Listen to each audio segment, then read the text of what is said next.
सहुआन जी के लार चटबे मारम गोली जदी भीरी सटबे सहुआन जी के लार चटबे साथ लेके आया दीदिया के ओसे छोट बिया दीदिया के अपना जीजा जी से काफी बटबे सहुआन जी के लार चटबे मारम गोली जदी भीरी सटबे सहुआन जी के लार चटबे बुझले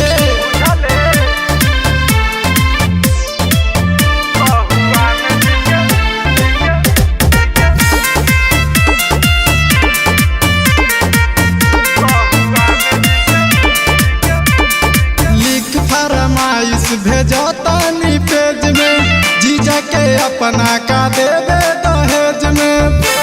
का देवे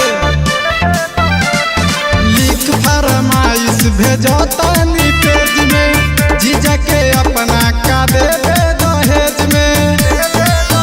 मरद मिली नहीं हमारा लिया तहर दीदी दिए सान लिया जीजा जीजा दिन रात रटबे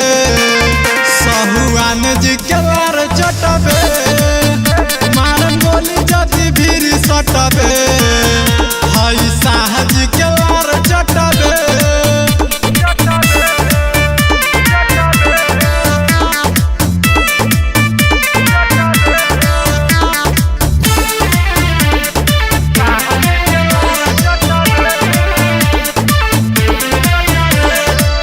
रखिल पिस्टल करिल रंगदारी टुनटुन शंभू के गहरा हयारी हल्के में तरीका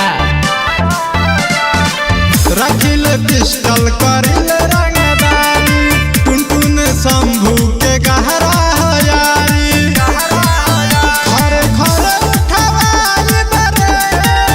तोहे गोर बगिराई बरे हमरा ओरी कब नहीं तकबे सहुआन जी के लार चटबे मारम गोली जदी भीरी सटबे सहुआन जी के लार चटबे लास्ट वार्निंग है बेटा।